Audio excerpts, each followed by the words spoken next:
Hello student, welcome to back my channel. मेरा नाम अतुल। आज मैं आपको फार्मास्यूटिकल माइक्रोबायोलॉजी का फर्स्ट यूनिट बताऊंगा, जिसमें पहला मेरा टॉपिक है introduction of microbiology and history of microbiology. ठीक है, तो इसमें आपको दो टॉपिक कवर करेंगे।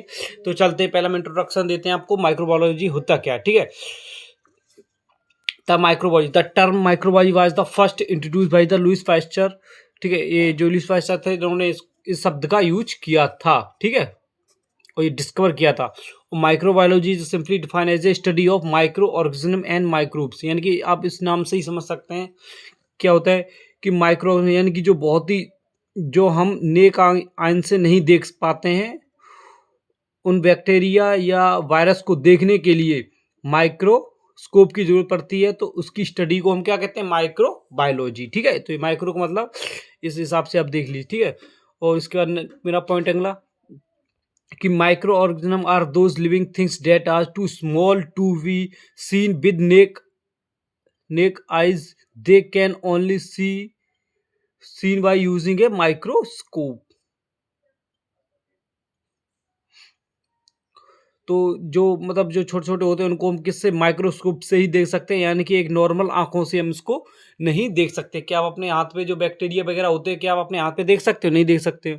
तो कुछ कुछ वायरस होते हैं जो अच्छे होते हैं, कुछ होते हैं जो बैक्टीरिया मतलब जो होते हैं कुछ अच्छे होते हैं, जो है नहीं, जैसे कि भोजन को पकाते हैं या कुछ, या दूध से दही बनता है, तो कुछ बैक्टीरिया अच्छे, तो कुछ खराब होते हैं जो खाना वगैरह को सड़ा देते हैं। तो ऐसा होता है। तो उनको मतलब उनको देखने के लिए, समझने के लिए, तो माइक्रोबायोलॉजी की स्टडी को मतलब इस बोलते हैं। ठीक है, जो माइक्रो मतलब बहुत ही निम्न निम्न प्रकार के, जो हम अपनी एक साधारण आंख से नहीं देख सकते, यानी कि नेक आयन से नहीं देख सकते। तो जैसे इसका है, देखो, the deserve group of micro organism, जैसे कि अर्ली आर्चे बैक्टीरिया, प्रोटोजोआ, वायरस। ठीक है, तो ये एक्सेट्रा आपको दिए गए। ठीक है, तो ये आपका होगा इंट्रोडक्शन, अगर आपको दिया जाता है। उसी बात मेरा दूसरा टॉपिक है history of microbiology. History of microbiology, जिसमें क्या है, देखो, the history of microbiology can be divided four different era. यानी कि कितने टाइम में एरा डिवाइड की गई है? फोर टाइप में। ठीक है, आप इसको क्या करें, या तो आप एक लिख लें, या आप एक नोटबुक पे अटेंट इस पे सारे जो जो बता रहा हूँ उसको लिखते चलें, क्योंकि क्वेश्चन कहीं से भी बन के आ सकता है। ठीक है, या स्क्रीनशॉट लेते चलें। ठीक है, तो ज़्यादा अच्छा रहेगा कि आप एक नोटबुक बना लें अपनी, उस पे लिखते चलें। तो हिस्ट्री ऑफ माइक्रोबायोलॉजी, और कहीं प्रश्न बन जाता है हिस्ट्री ऑफ माइक्रोबायोलॉजी। और आप जैसे ये प्रश्न देखना चाहते हैं किस प्रकार का पेपर आता है, इसी चैनल पे मैंने कुछ क्वेश्चन भी डाले हुए हैं, तो आप उस पर जाके एक बार देख लें। पिछले 2-3 साल के पेपर मेरे पास रखे हुए हैं, तो मैंने आपको बता रखे। ठीक है, तो हिस्ट्री ऑफ माइक्रोबायोलॉजी ये कितने फोर्थ में डिवाइड किया गया है। ठीक है, पहले discovery era, translation era, golden era and modern era. ठीक है, तो पहले चलते हैं डिस्कवरी एरा पे। ठीक है, तो जो डिस्कवरी एरा के अंदर हुआ है कि इसको मतलब इसको हम स्पॉन्टेनियस के नाम से भी जानते हैं। स्पॉन्टेनियस के नाम से भी जानते हैं। ठीक है, ये क्या है कि मतलब जो नॉन लिविंग थिंग्स होती, मतलब कि जो living organism could develop from non living things. यानी कि जब इसको पढ़ने के लिए, तो एक साइंटिस्ट है रॉबर्ट हुक, तो इन्होंने इसकी पहले स्टडी की कि क्या जो छोटे छोटे जो टिश्यूज या बैक्टीरिया होते हैं, ये कैसे काम करते हैं। तो इन्होंने सबसे पहले 1665 रॉबर्ट हुक ने discovered smallest unit of tissues. ठीक है, called the publish he work the Marco. और दूसरे इसके बाद साइंटिस्ट थे, इन्होंने एंटोनी वैन लिवॉक हुक ने 1632 और 1723।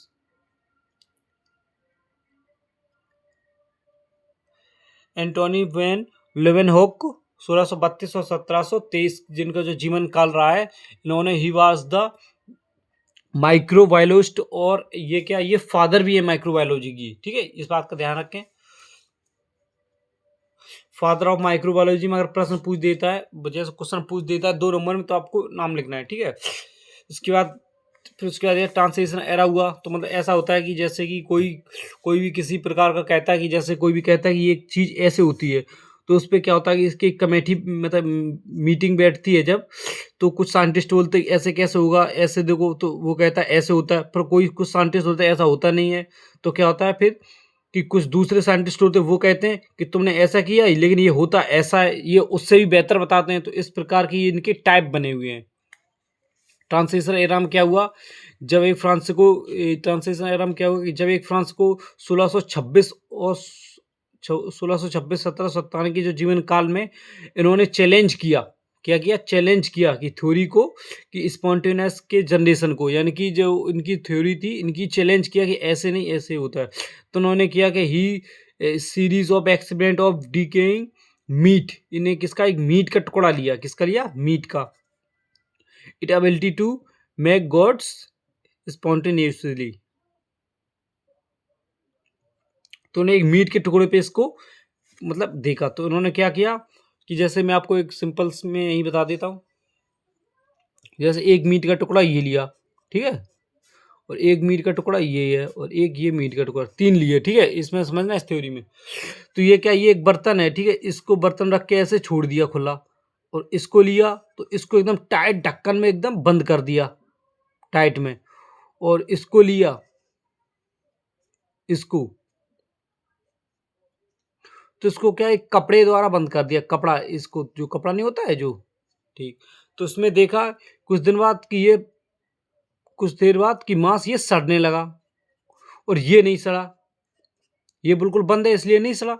और इसमें क्या हुआ कि इसमें इसमें भी नहीं सड़ा, इसमें भी मांस उतना नहीं सड़ा, ठीक है, तो इसमें सबसे ज़्यादा सड़ा। तो इस प्रकार पहले इन्होंने इसे टेस्ट किया, ठीक है, तो फिर इसको, ये तो सड़ने लगा तो इसको तो कोई दिक्कत नहीं, ये तो बिल्कुल साबित है, और ये थोड़ा सड़ना है, तो इसको क्या करें, वो माइक्रोस्कोप से फिर देखते हैं इसको। तो इस हिसाब से मतलब इस थ्योरी को इसी मीट के टुकड़े के हिसाब से इसको प्रैक्टिस मतलब इसको लिया गया। फिर उसके फ्रांसिस्को के बाद जॉन्स रेडहैम ने भी 1713 और 1781 जीवन काल में इन्होंने भी कुछ किया, ठीक है। और एक साइंटिस्ट और थे, आप जितने जितने साइंटिस्ट के बारे में लिख सकते हैं आप इसमें लिख दें, क्योंकि आपको ही अच्छा रहेगा इसमें, ठीक है।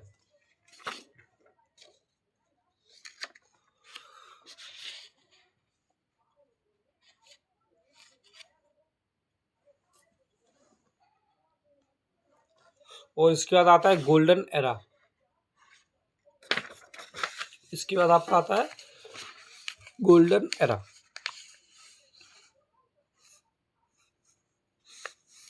ये देखो, इसके बाद आता है आपका गोल्डन एरा। गोल्डन एरा क्या होता है,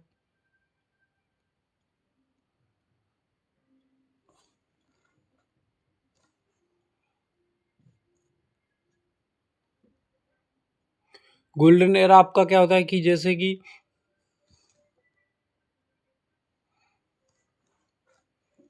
इसमें क्या कि जैसे गोल्डन एरा की microbiology time period during a which science of microbiology, मतलब क्या था, जब थोड़ा समय बीतता गया तब थोड़े सा और एडवांस हो गए, ठीक है।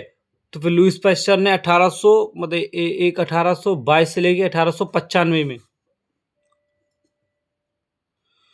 तो इन्होंने अपनी इस प्रकार की मतलब इस जब इन्होंने ये रिसर्च की तो इन्होंने कुछ और अपने हिसाब से इन्होंने बताया।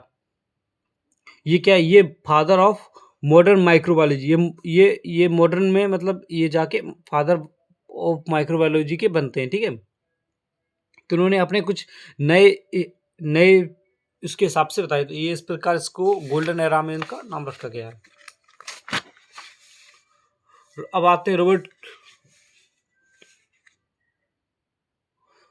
रोबोट कोच में, ठीक है। तो ये इन्होंने 1843 से लेकर और 1990 तक इन्होंने कुछ कहा कि ही वाज ए जर्मन, ये जर्मन थे, ठीक है। तो आप इसको एक एक पॉइंट लिख लें अपनी कॉपी पे, इसलिए, ठीक है। तो उन्होंने कुछ अपने हिसाब से इसको डिफाइन किया कि ये कि इन्होंने और अपडेट किया, इन्होंने क्या कि आग पे धर के उस टुकड़े को सिद्ध किया। तो इस प्रकार मतलब ऐसे इनको पता लगाया कि कुछ बैक्टीरिया वायरस होते हैं जिनको हम आंखों से नहीं देख पाते हैं।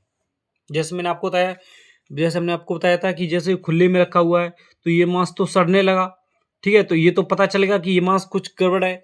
तो एक फिर डिब्बे दूसरे डिब्बे में इन्होंने मांस रखा, उसमें कपड़ा लगाया तो उसमें थोड़ा कम सड़ा, तो उससे इनको ये पता लगा कि ये इसमें कुछ है नहीं, तो इससे पहले देख नहीं पाते थे, फिर उन्होंने ऐसे धीमे-धीमे माइक्रोस्कोप का आविष्कार किया था। फिर उसके बाद फिर माइक्रोस्कोप से फिर हम माइक्रोबायोलॉजी की स्टडी करने लगते हैं।